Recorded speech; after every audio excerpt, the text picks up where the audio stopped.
Thank you all so much for tuning in today. I'm so excited to dive into this call. I feel like the energy is so good today, so this is going to be really exciting.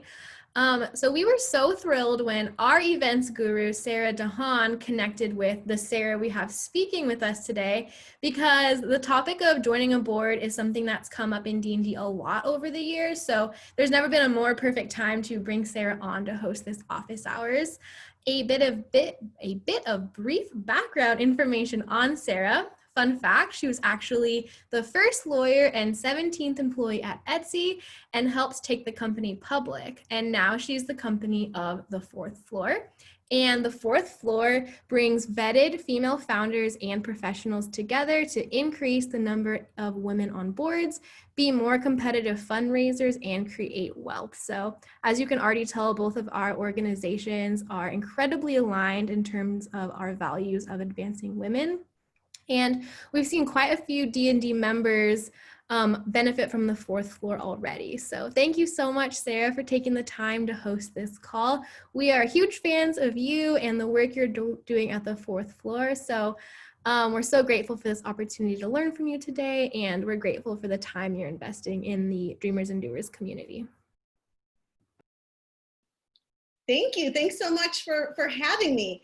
I am going to share my screen because I have a little bit of a presentation, and then at the end of the presentation, I'll save some time for questions and answers. So let me share my screen. Go technology, go. Okay, that works. Everyone give me a thumbs up. All right, that's half the battle, and we're done. Thank you so much for having me. Thank you, Hannah. Thank you, Dreamers and Doers. Thank you for all the dreamers on this call, and especially all the doers on this call. I know how hard it is to be both of those things. As Hannah mentioned, I am Sarah Feingold. I'm a co-founder of a company called The Fourth Floor. We are an innovative ecosystem that is reimagining the boardroom, investments, and how we support female entrepreneurship. Women have a hard time getting board seats. We all know that. Women have a hard time raising money and scaling their companies. We know that as well. To solve for this, we are bringing together these two highly qualified, highly motivated groups of women, female founders and professionals, to increase the number of women on boards, be more competitive fundraisers, and create wealth, get some money.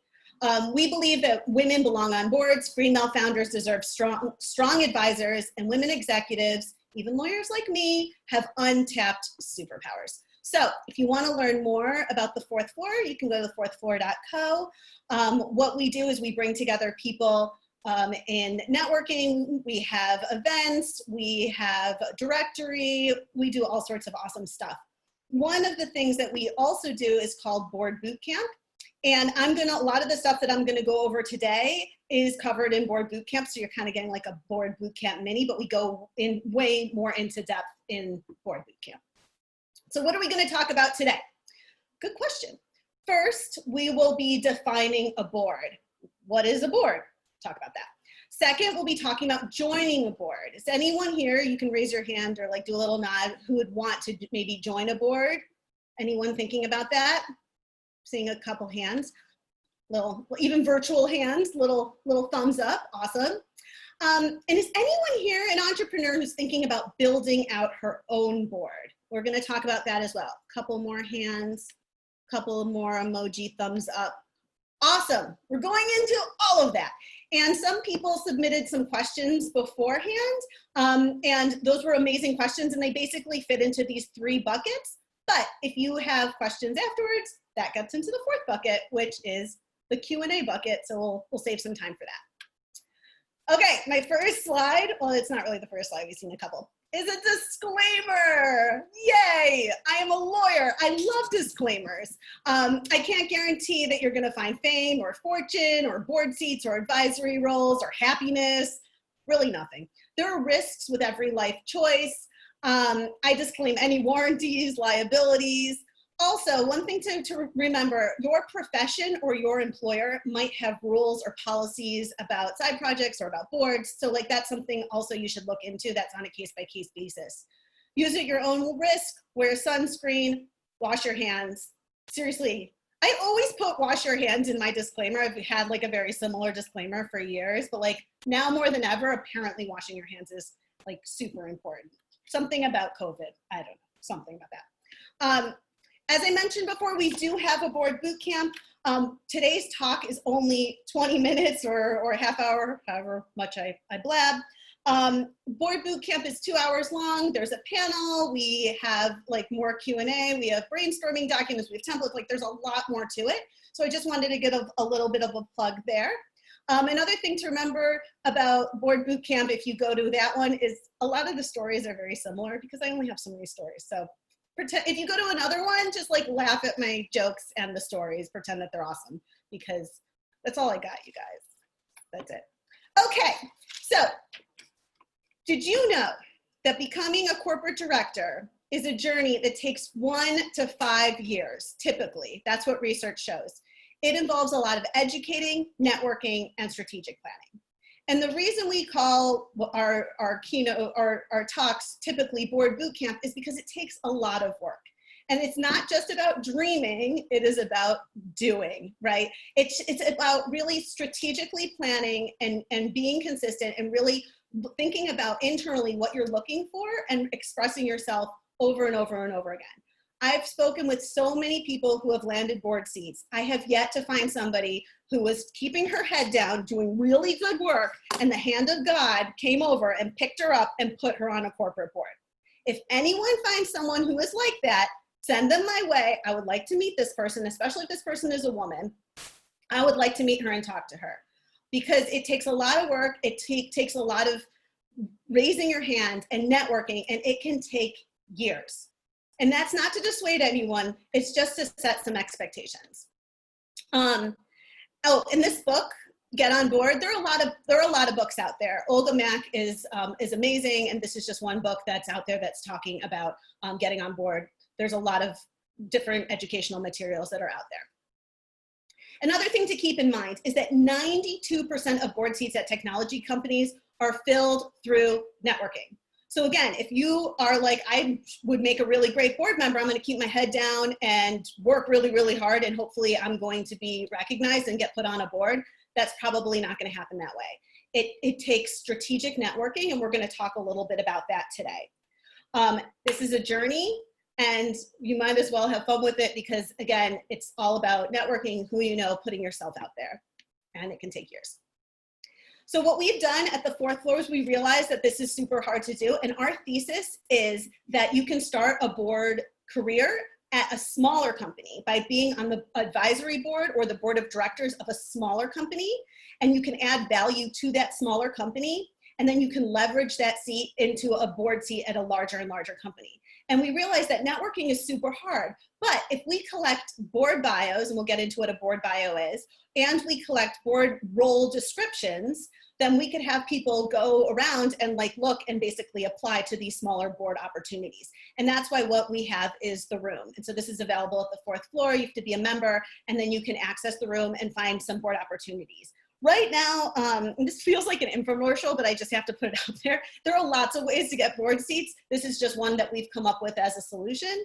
Right now, we have around over 100 opportunities in the room for people to look around. I like to call it like a polyamorous dating site. You can like look around, you can see, you can talk to a bunch of people, see what it's all like.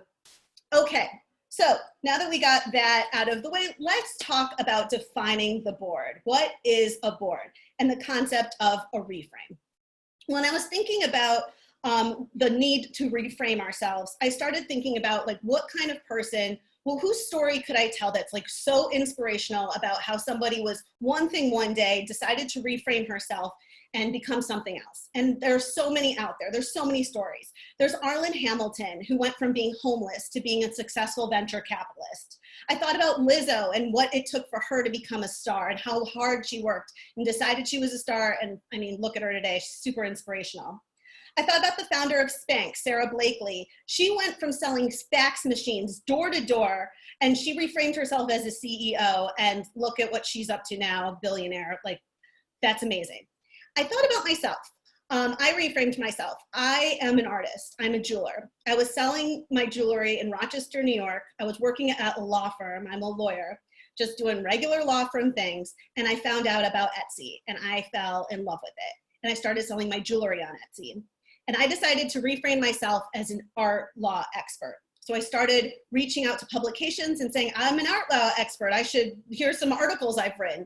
I reached out to conferences. I said, I'm an art law expert. I'd love to speak at your conferences. I heard no time and time again. And eventually I heard yes. And then one day I was looking at Etsy because obsessed. And I realized that some of their policies were a little bit strange. So I reached out to them and I redlined some of their policies, as one does when you think policies are a little strange. I'm a lawyer. And all of a sudden, like a light bulb went off in my head. Etsy didn't have a lawyer. They didn't have an in-house attorney. If they did have an in-house attorney, this person was not doing a very good job. I was living in Rochester, New York at the time, working for this law firm.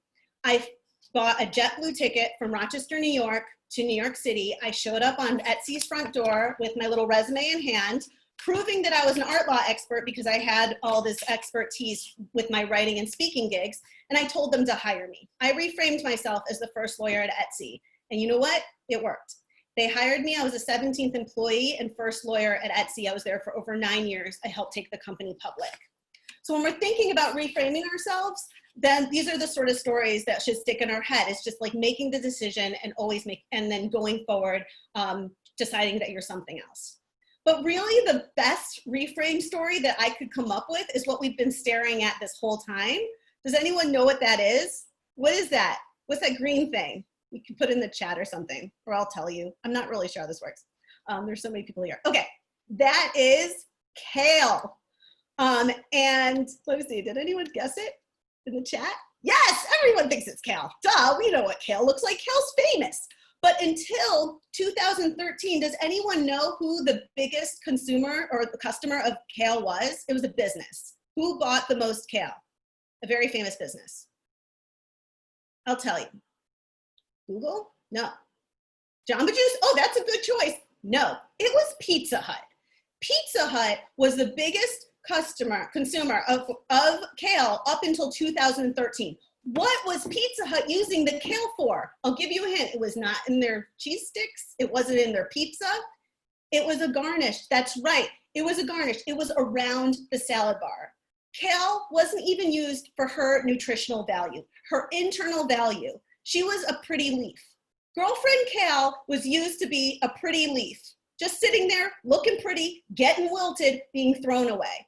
And what I like to believe that my friend Kale said one day was like, I deserve to be next to the carrots, doused in Caesar dressing. Maybe I'll hang out with some smoothies, be made into cookies or muffins or whatever. I have nutritional value. I'm not being used for who I should be. And she reframed herself. So what we want to do is reframe all of ourselves. Let's reframe who is qualified to serve as a board or become an advisor. It's not just old white men, ex-CEOs, VCs. That's who's typically we think about as being qualified to serve on a board. Who is qualified to serve on a board? You have to have experience, you have to have gravitas, diversity of skills, operational expertise, HR, tech, privacy. There's so many things that could be really helpful to serve on a board, not just because you've been the CEO of a Fortune 500 company or you happen to be white and a man and old. Let's think about the kind of company that could benefit. Let's reframe the type of company that could benefit from a board. Not just these big public companies that we're thinking about. Smaller companies. Don't wait for an investor to demand a board seat or grab one from you. Especially if you are a founder, you're used to pitching yourselves. You should be pitching yourselves to potential advisors and board members who can really help you scale your company up. And why serve on a board? Well, you can enhance your decision-making skills, develop your network. You could start small by helping a smaller company scale, just the way that you've helped other companies scale, and leverage a position with a bigger company down the road. So that's my spiel about reframing, and I love to think about our girlfriend Kale. So if you think to yourself, oh, I can't do it, if Kale can do it, and Kale is now on like every menu, anywhere you go. Let's pretend you could go out to dinner. You can't. But let's pretend you could. I promise you, not promise. I mean, there probably is there are a couple restaurants that don't have kale, but most of them around me, I'm in Brooklyn, they do. Okay, so let's think about the types of companies that we could look at for a board seat. Again, this is not just not-for-profit or Fortune 500. That's what we typically think about, right? And I don't want to really talk about these two because one, non-for-profits, a lot of women are on non-for-profit boards. It's relatively easier to get onto them because sometimes it just is, you write a check and now you're on the nonprofit board and now you help them raise more money. And a lot of women are more attracted to that.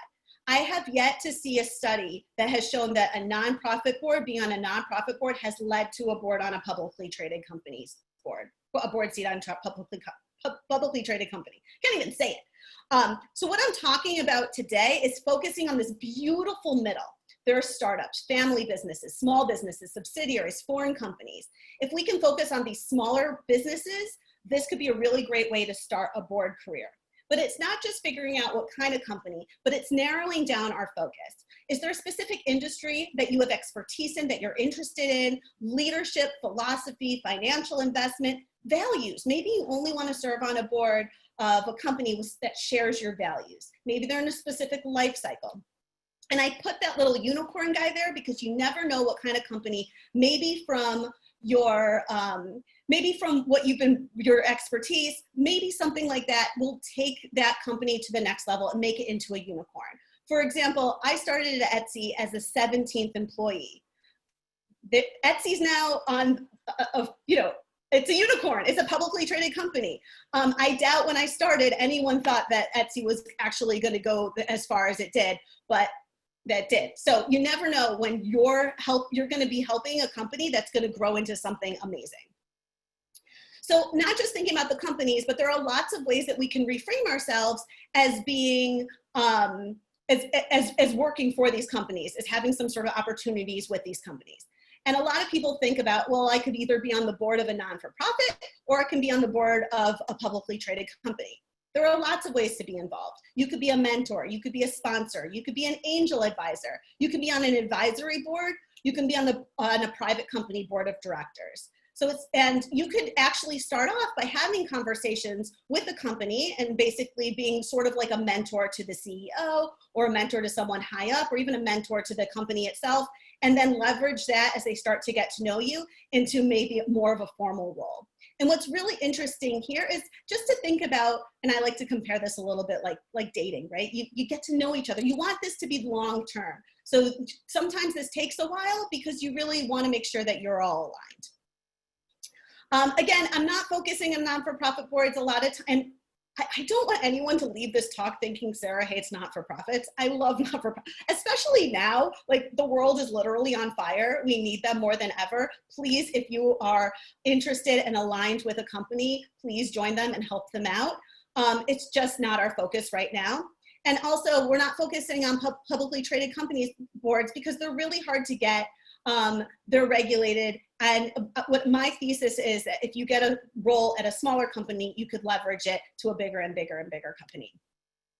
So what are some of these differences? And again, this is a really short talk, so I don't want to get into like all the nuances of them. But in general, a lot of them don't require a fiduciary duty. But once you're on a private company board of directors, then you owe them a fiduciary duty, and there are some more risks and liabilities. So what comes with that is probably more time. And so you want to think about your time commitment, your bandwidth, because you want to make sure that you're aligned with the company as well. And the company's aligned with you as a potential advisor or board member about how much time that they want from you. And then you also want to talk about compensation. And a lot of these roles, and for the founders out there, don't freak out that you're going to have to write giant checks to these advisors. You shouldn't. It all depends on where you are in your lifespan. But typically, the bigger the company, then you might have a little bit more compensation. So let's talk about compensation because money is so, so, so important. Based on my research, compensation is all over the place. And it really depends on the number of yearly meetings, like what that person is asked to do, the nature of the industry, the size of the business, and the structure of the business. So based on my research, if you have revenue that ranges from $10 million to $1 billion, so a little bit of a larger company, then the average compensation I'm showing you right here, like $1,000 per phone call, around like $25,000 retainer. And based on my research, transportation and logistics companies offered the top packages. Okay, what about smaller companies? Startups, early stage, smaller companies. Could be nothing, right? Or it could be some sort of equity. And I put this little unicorn here because I like to think about, maybe you're collecting what I like to call, and what other people like to call, lottery tickets, right? You're getting equity in these companies, you're helping them out, and maybe it's going to turn into something great, maybe it's not, but whatever's happening, you're probably getting something out of it because of your network and because of the expertise, and potentially this company is getting something out of it because they're going to be able to leverage your network and your expertise. This also might be a really great way for angel investments. Studies have shown that when women have some extra money, they donate it, which is wonderful. I don't ever want to say don't donate it, but men typically invest. And so talking with some of these smaller companies and making an angel investment, if you're an accredited investor, like that could be a really great way to build some wealth and to really help out some companies that could potentially use it. Thinking more about compensation, listen, board compensation is all over the map. I talked with some recruiters about this slide, and I was told that, because of this crisis that we're in right now, a lot of board directors have taken pay cuts, which makes a lot of sense. But always remember, if you're doing something just for the money, you could make some bad decisions. So just remember, your reputation is really what matters. Reputational risk is real. So you should really think about accepting board seats because you believe in the business, or most importantly, you believe in the CEO, and you think that you can contribute and that you can learn, and that this is a mutually beneficial relationship and you'll be able to grow. So also thinking about the money, like this is a negotiation, right? Like maybe the company doesn't have money or equity to offer you now, but you could continue the conversation and grow with it. Oh, money. So for those of you thinking about joining a board, I drew 3 dots, and hopefully this will explain how you could do that. So there are 3 documents that you need to think about for joining a board.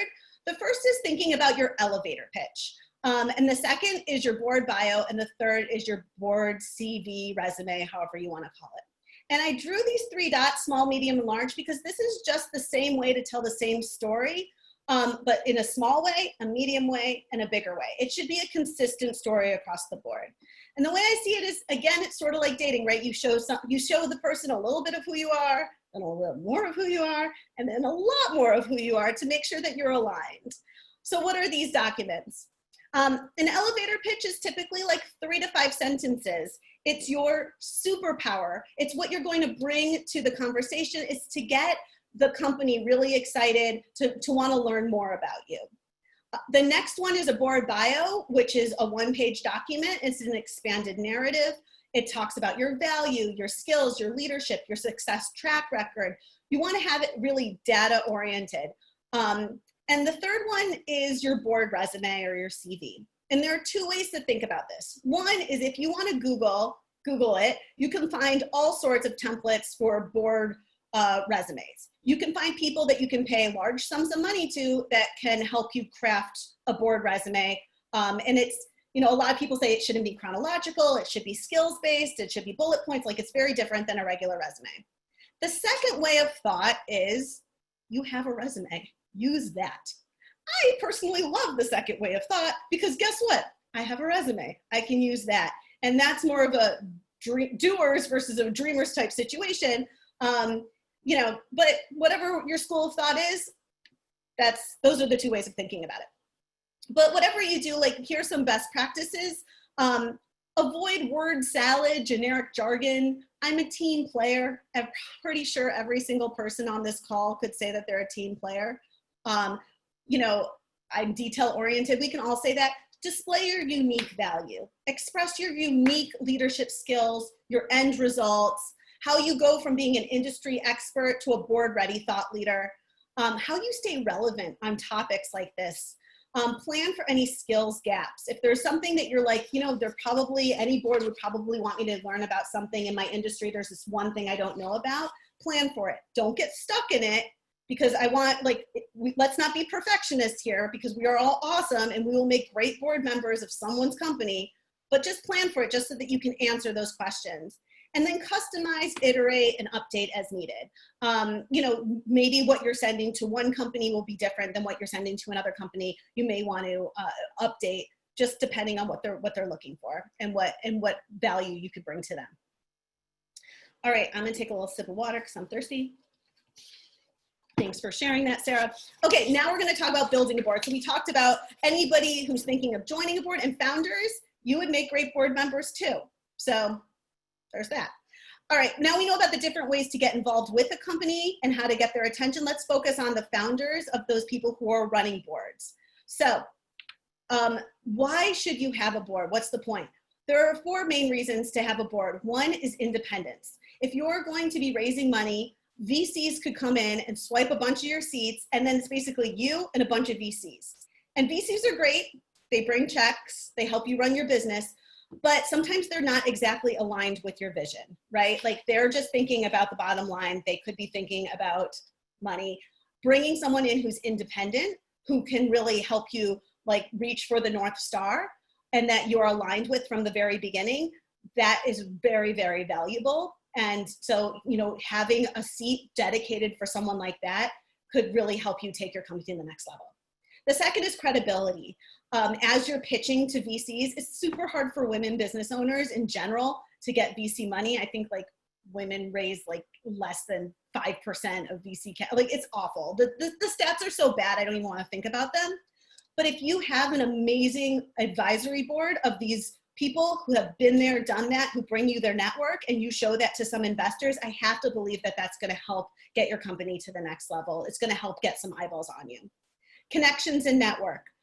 These people have done things. They can introduce you to people. They're going to help you take your company to the next level. The same thing with strategic business direction. I like to use myself as an example, right? I was at Etsy for over 9 years, then I was the general counsel of a company called Vroom. Vroom sells cars online. I have a lot of e-commerce experience. If you have an e-commerce company and you put me on your board and talk about some of my background, that's gonna look pretty good depending on the company, but it depends on the company. If you're a pharmaceutical company and put me on your board, I'd be like, what's a pharmaceutical? That's not right for me, right? You have to kind of think about what is the exact right match for you and for them. And so where's the value add there? So those are some of the benefits. So how do you decide, like, who should I be asking to be on my board? I like to think about it is thinking about the skills you need, the skills you have, and what's missing. And what does that look like in the short term, the medium term, the longer term?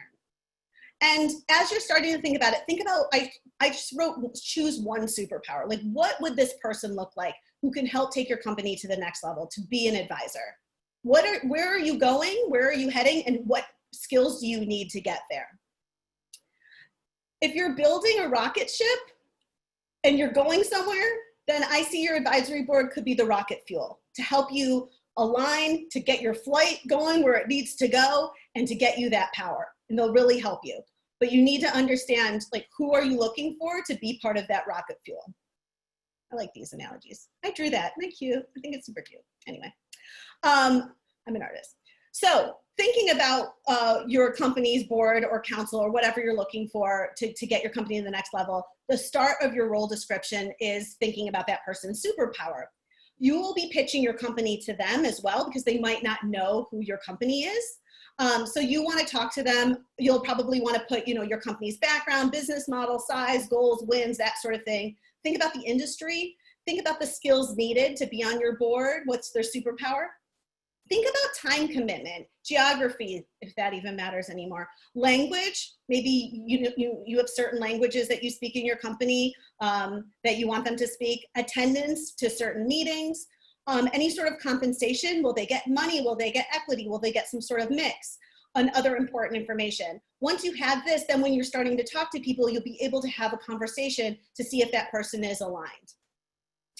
Another thing to think about is starting from a project base. So for example, with me, I met this company and I thought this company was great. And I thought to myself, ooh, I might want to join their board. This company is fantastic. And to get to know each other, I did a little project for them. And they actually paid me for that project. And then I did another project and we started talking. And then one thing led to another. And they saw my thinking process. They saw my work product. I started to learn more about them. And then we had the conversation about being on their board, and now I'm on their board. I'm actually the chair of their board. So it just started to escalate from there, but it started from a project. And I've heard a lot of women say to me, like, I've done projects for companies and I've been paid not much or nothing. And it's annoying because I feel like, you know, it hasn't led me to a board seat yet. And that is frustrating, but also maybe that's just, maybe you're not aligned, right? So maybe that wasn't the right fit, but it's much better to know that now before you're on their board and have these fiduciary duties and have these risks and liabilities. You rather know it now. You know, it's like, it's better to be dumped on the first date than to be left at the altar, right? Like you'd rather like figure this out real fast that this isn't a match and then move on.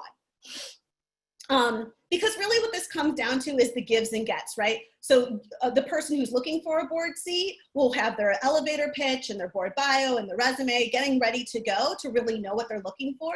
And then the company has their position description so that you can kind of see, you know, who fits in what. And you'll be exchanging the business value for career value and maybe money to money, or equity and lottery tickets or whatever that is. One person's gives is another person's gets is really what it comes down to. Because as I mentioned before, like we really need to be out there, be talking, be thinking about what we're looking for. It's not just when someone says to me, I want to be on a board. I'm like, okay, what kind of board? We need to look deep in ourselves. This is hard work. This is dreaming and then doing, right? 92% of board seats at technology companies are filled through networking. So we have to speak up. We can't just be doing really good work and be expected to get some board seat. Dudes have been putting each other on their friends' boards forever, since the beginning of boards, and investing in each other forever, since the beginning of businesses. We should be doing the same. This isn't rocket science or brain surgery. So how do you find these opportunities? One, it's again, networking, be authentic, speak up. Maybe you know some recruiters or some CEOs or ex-CEOs or VCs, or there's a company that you really admire. Why not? Why not pull a Sarah and reach out and be like, hey, I like what you're doing. You should hire me. What's the worst that could happen? They say no, and then you know for sure. Oh, well, that didn't work. I hear no all the time. I have a child. Says no, like every minute. Speak and write. Prove you're an advisor and a board-ready thought leader on LinkedIn or Twitter. Just like add to the conversation to show that your value add, that you're thinking about these sort of things. And so then when people think of you, they think of you as being an expert in a very specific area. You are the product. A lot of professionals on this call might not be used to like, you know, speaking up as much like publicly. A lot of founders on this call are like, dude, I get heard no. I hear no every minute of every day. This is just about being a founder. But if you're really looking for a board seat, you are the product. You have to keep pitching yourself and making your product better. Also, as a lawyer, I have to mention due diligence. Make sure to do your research, get some references, gut checks. If you want to join a board or if you want to put someone on your board, think about the company, the goals, the challenges, the investors, the stakeholders, the mission. You're going to be aligned with them, hopefully for the long term, and we want it to be beneficial for both parties and not like a disaster that you join a company, uncover a dead body, and you're like, oh, this is scary. And the same thing for a person, right? You really want to make this valuable when you're looking at a person. Make sure that they're adding unique value, that they're a board-ready thought leader, that they have a network. Talk to them about how they stay current on industry and board topics. You want to make sure it's the right fit. But I want to warn against perfection. I think women, especially, we've been brainwashed into thinking that perfection is necessary and we can't do anything until we're perfect.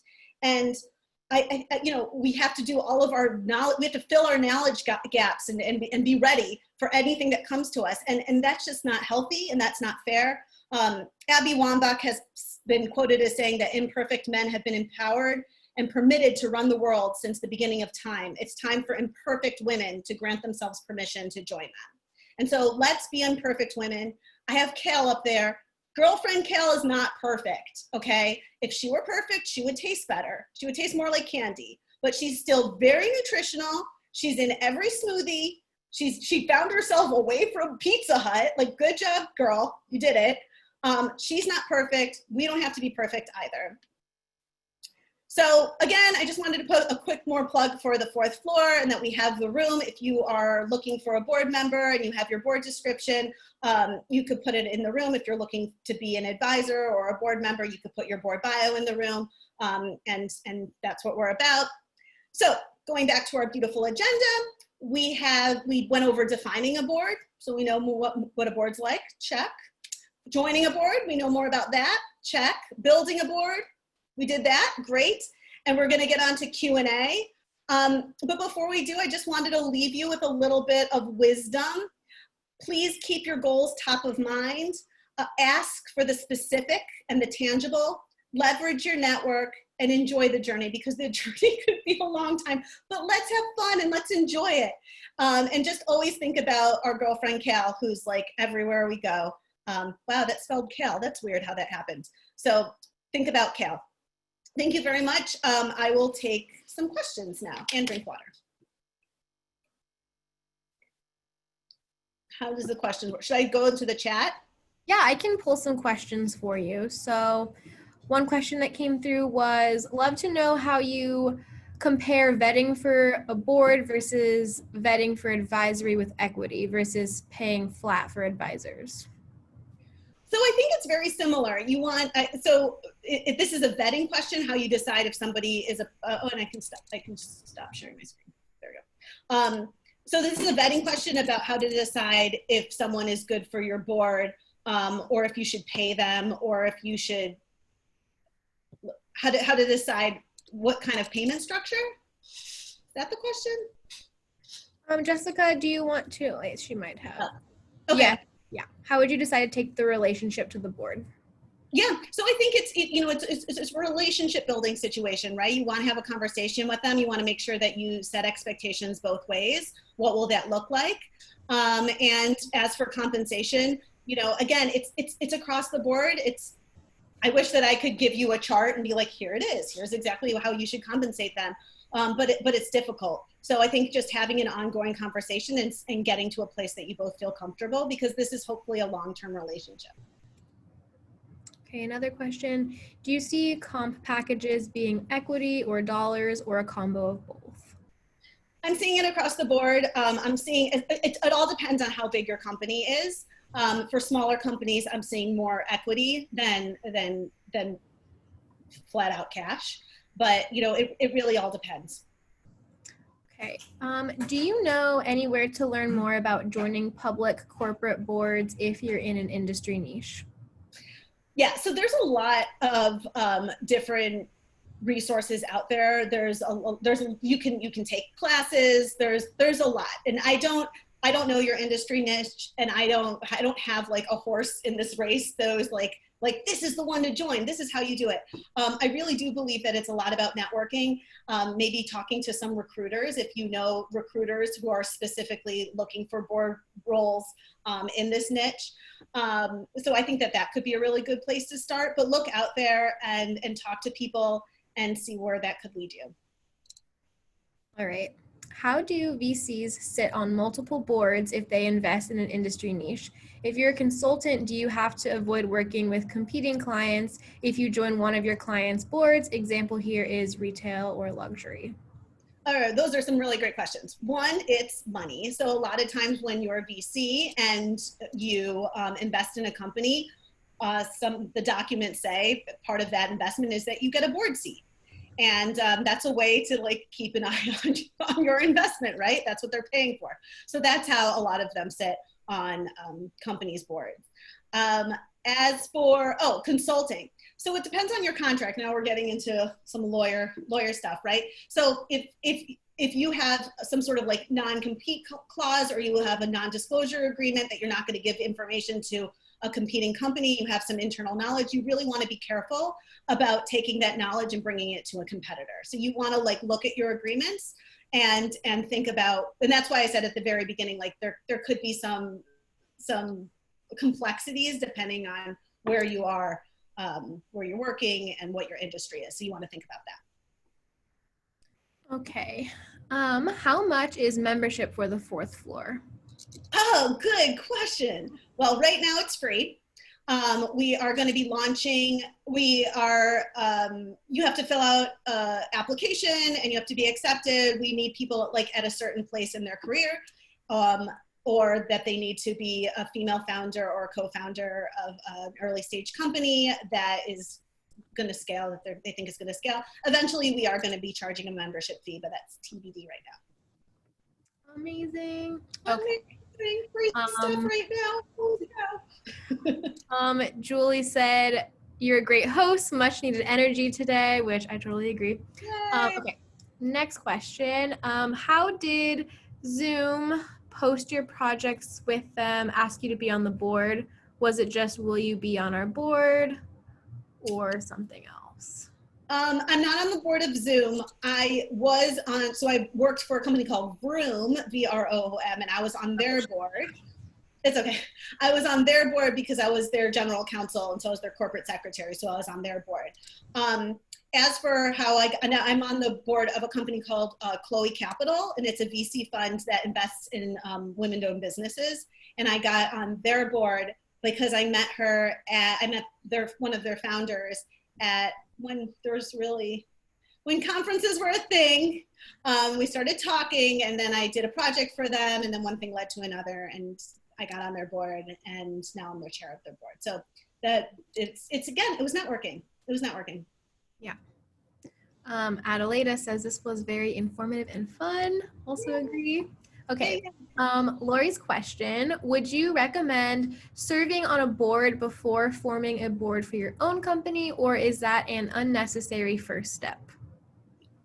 Listen, if you have a company, start your board yesterday. Start it right now. I've talked with a lot of female-owned companies who have started their boards before they had their minimum viable product. I think it's really important. My parents actually own a company, and I was talking to my dad about this, and they don't have a board. And it really got my dad thinking, like, oh my gosh, like we should have had somebody with this very specific expertise to have these conversations with, ongoing conversations that could have helped our company get to the next level. So my thought is, you know, if you have a small company and you believe that it's a rocket ship and you want to help, you know, get it going, start a board now. Start thinking about what kind of superpower do you want on that board, and start looking for that person and people. All right, that was the last question, but while we wait for any potential last questions, I'm curious about one thing that you are dreaming big for right now, and then one thing you are doing right now.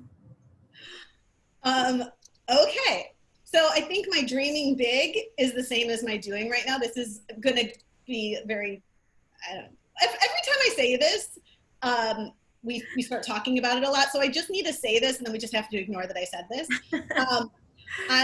I want to win a Tony Award. So that's my dreaming big, because I wrote a play.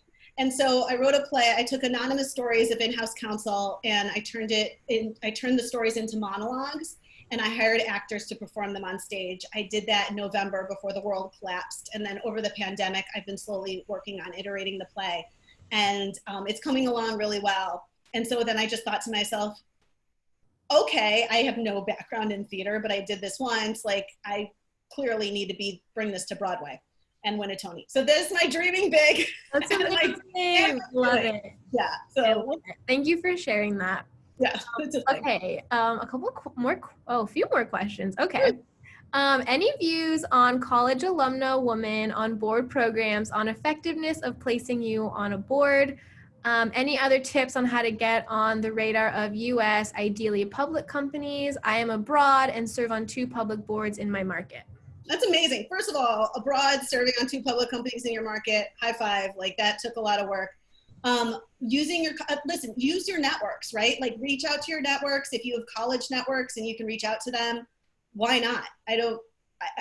Again, it's just thinking creatively about who to bring your dreams to that can help make them a reality.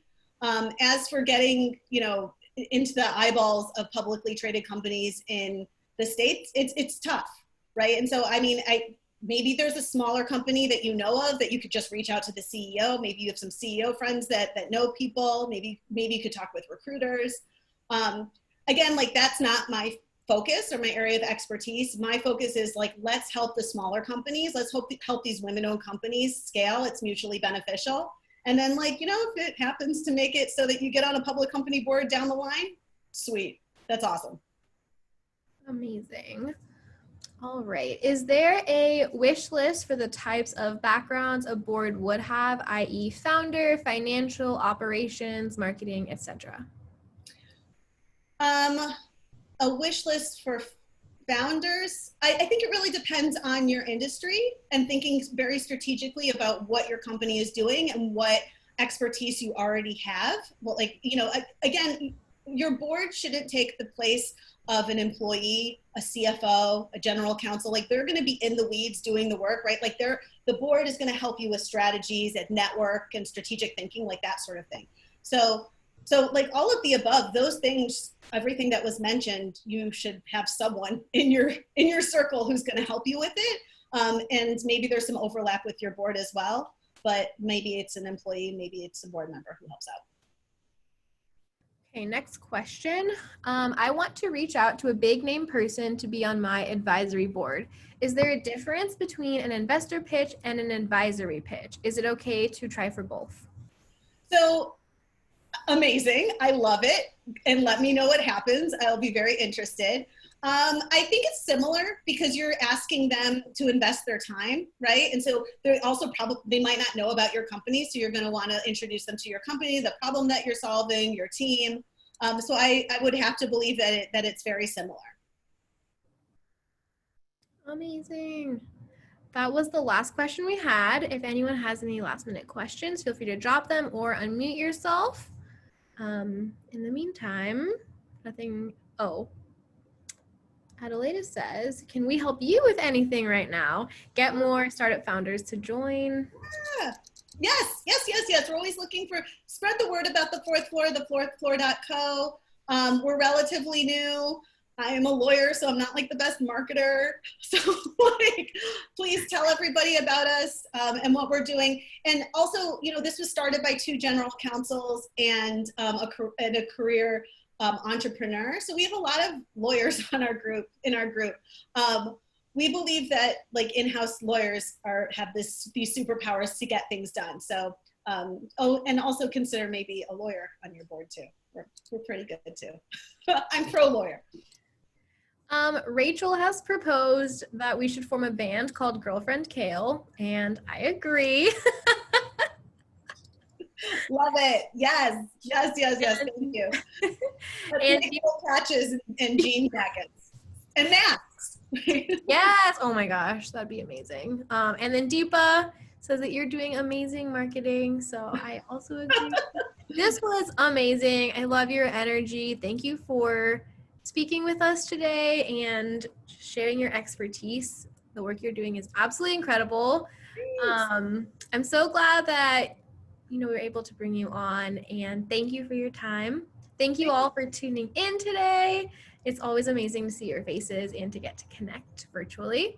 Hope that everyone has an amazing rest of your day, and we'll see you virtually very soon. Thanks. Keep dreaming and doing. Bye. Thank you so much, Sarah. Bye, everyone. Thank you. Bye.